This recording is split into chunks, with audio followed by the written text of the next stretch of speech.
I stepped through the front door of my apartment in Denver that late afternoon, and the silence hit me like a wall. The kind of silence that feels too heavy, too complete. Sunlight slanted through the blinds, but nothing felt right. My footsteps echoed strangely on the hardwood floor. I set my bag down and called out for Taylor, my roommate, thinking maybe she was napping. No answer. Then I saw it. The living room wall stared back empty, where my 55-inch smart TV once hung. The spot looked naked, the mounting bracket still screwed in place like a scar. My heart gave a weird lurch. I walked further in. The entertainment console was gone too. No soundbar, no gaming console, no collection of vinyl records I'd spent years hunting down at flea markets and online auctions. The ergonomic desk chair I'd saved 6 months for, the one that saved my back during long coding sessions, vanished.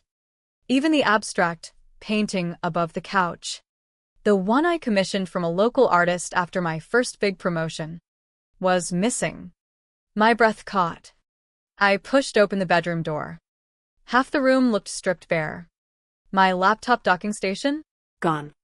The jewelry box from my grandmother, containing not just pieces, but memories of family trips before everything fractured?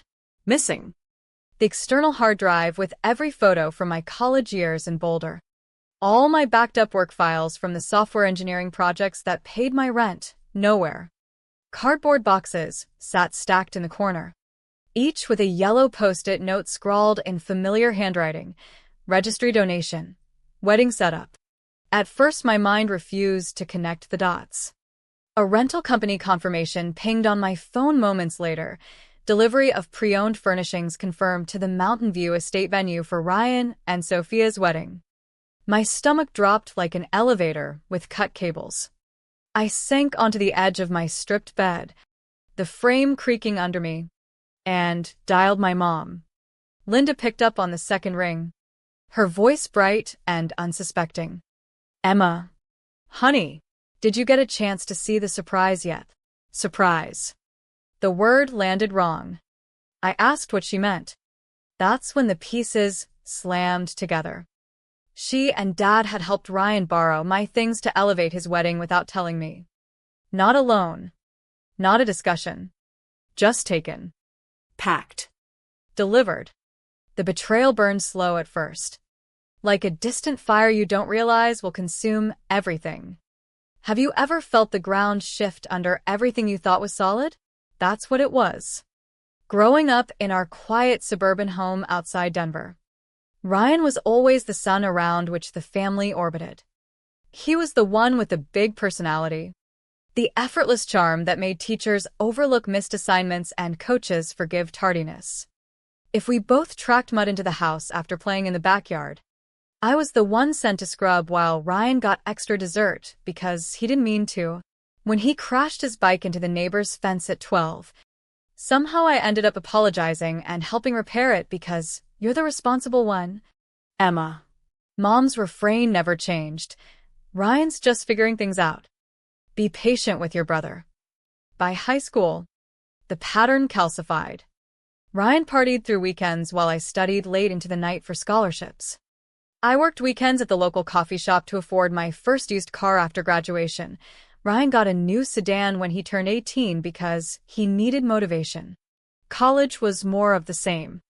I juggled 2 part-time jobs while pursuing my computer science degree at CU Boulder. Textbooks, laptop, rent, I covered every penny myself. Ryan dropped out after 1 semester, moved back home, and cycled through jobs before settling into finding his path. Mom always defended him. He's sensitive. The world is hard on creative souls. Meanwhile, I built my independence brick by brick, skipping spring breaks, eating ramen, saving every bonus. My apartment became my sanctuary. Every item carried weight.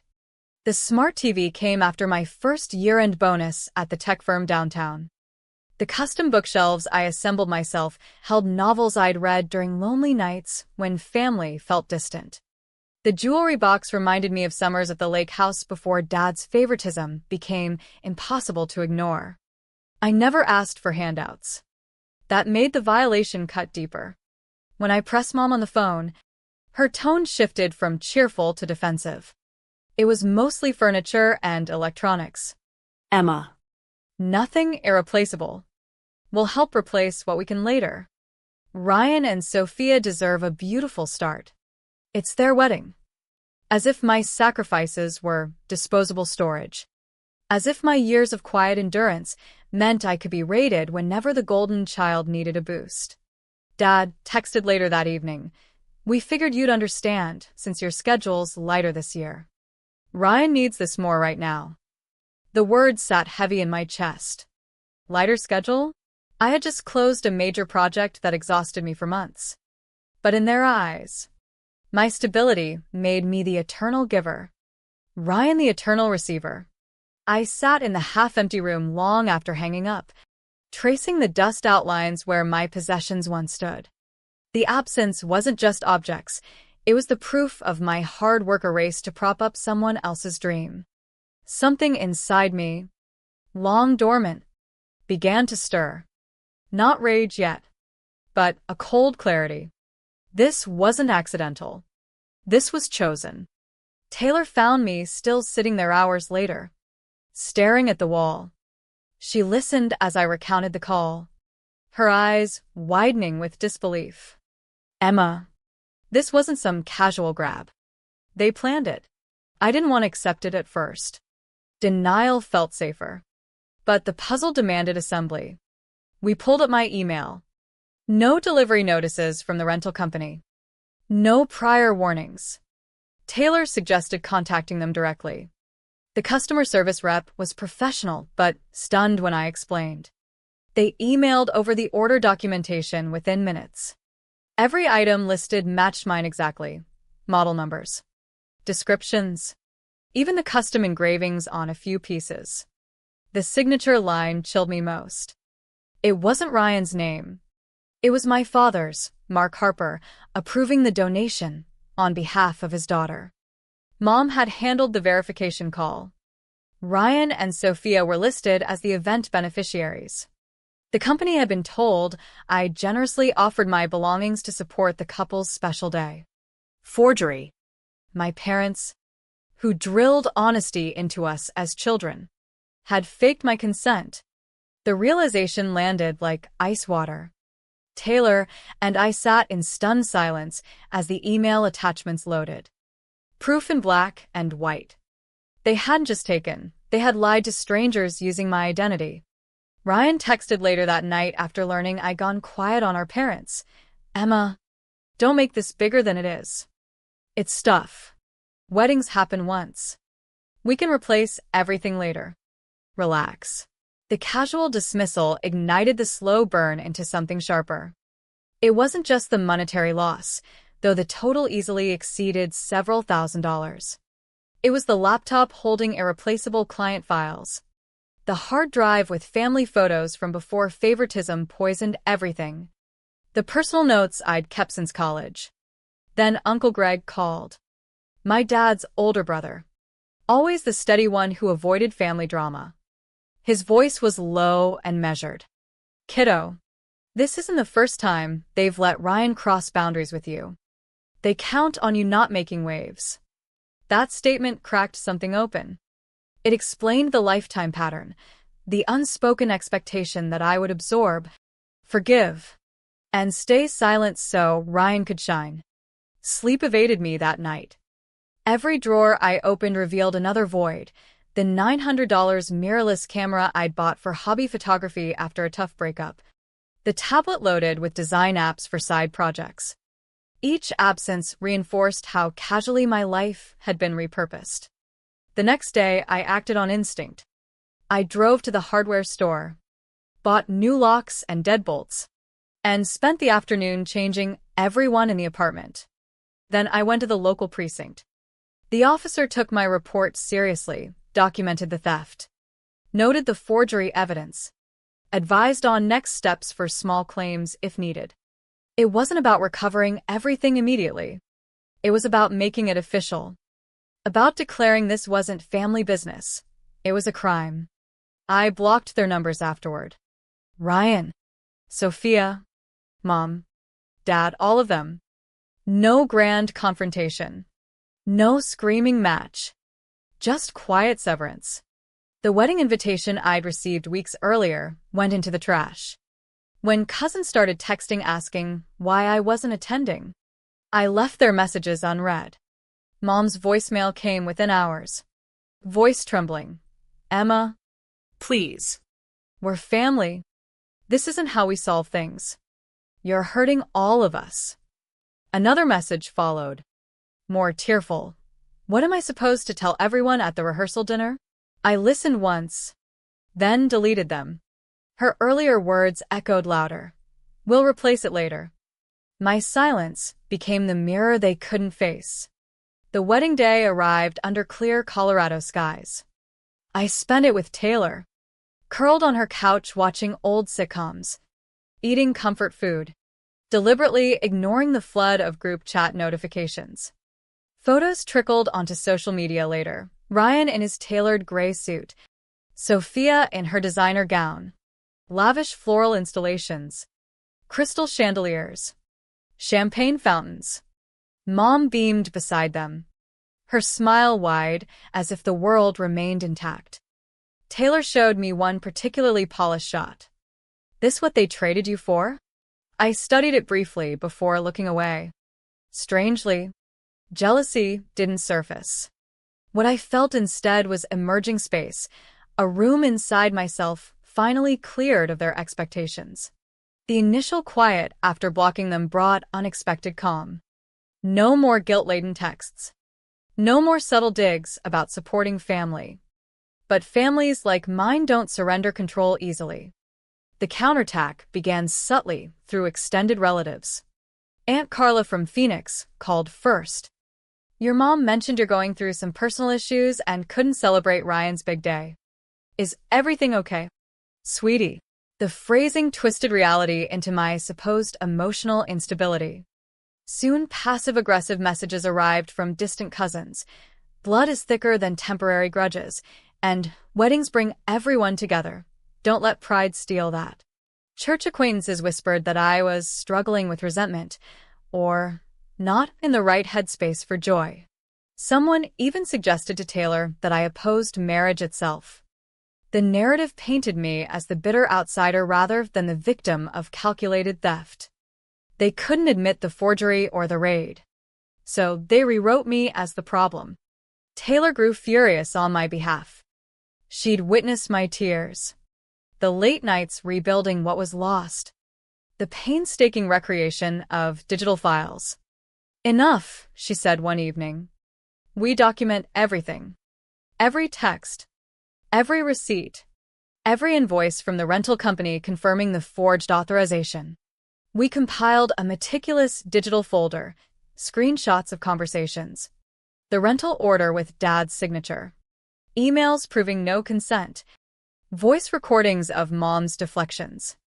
Validation arrived unexpectedly.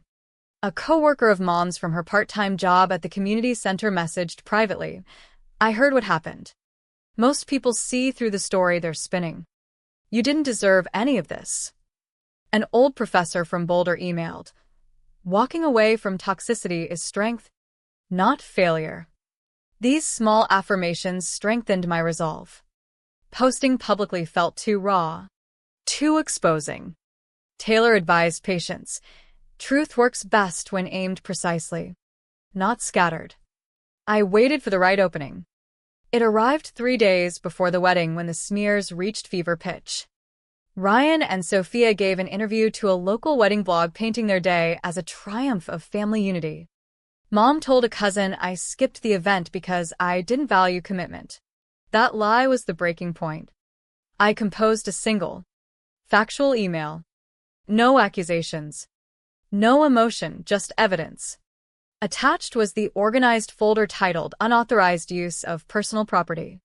I sent copies to the venue coordinator, caterer, florist, decor rental company, and several influencers Sophia had courted for promotional reach.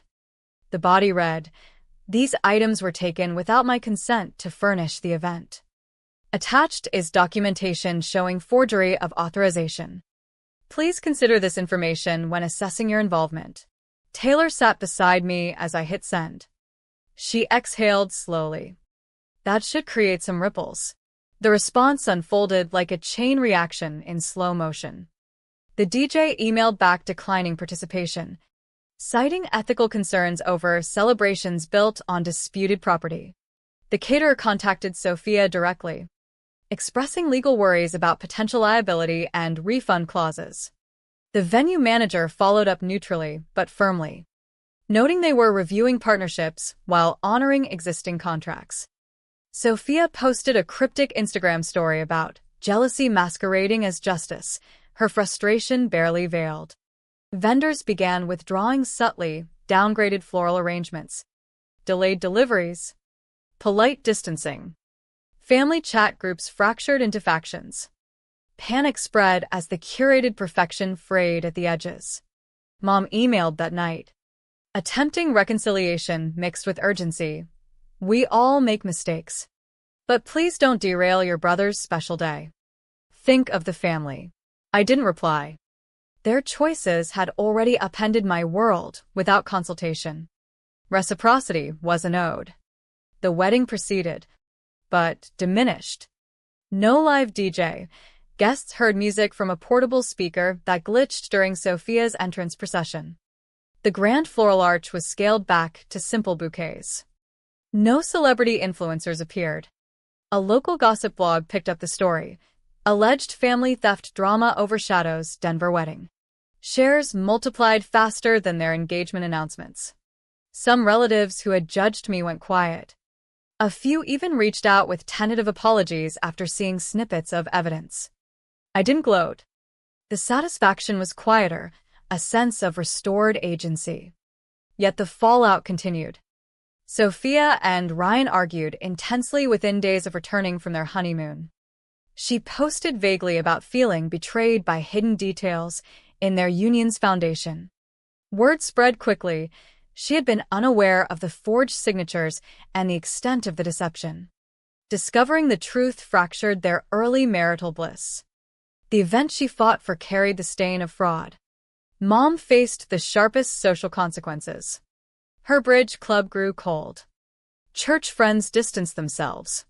Planned charity collections for her community projects were quietly canceled.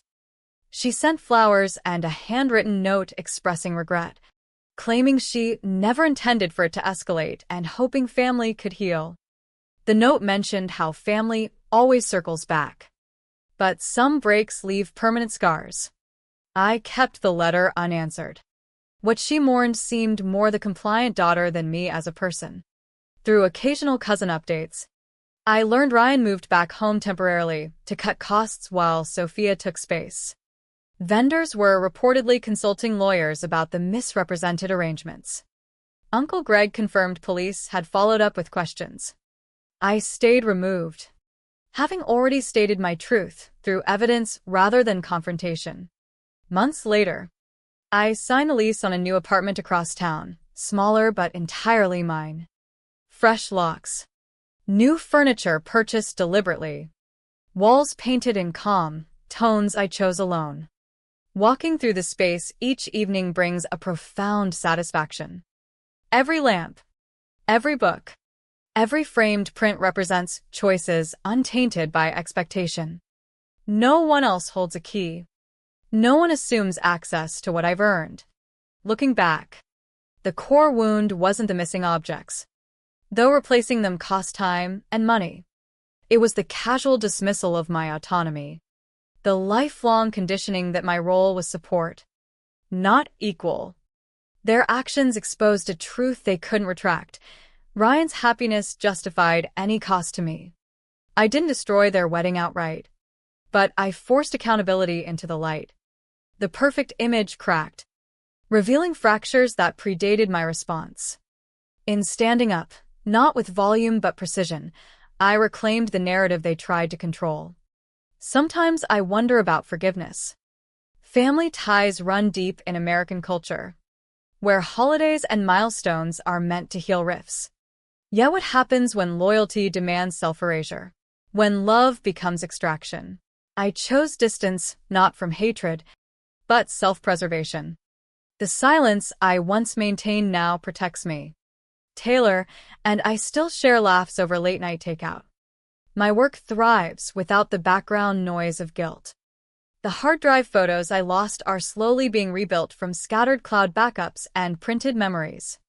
Each new image feels like quiet victory. The question lingers, though, how much of ourselves do we owe those who raised us? Especially when they teach favoritism disguised as love. In the end, I learned that protecting my peace wasn't rebellion. It was the most honest act of all. And in that honesty, I finally stepped into the life that was always meant to be mine. Unborrowed and unbreakable.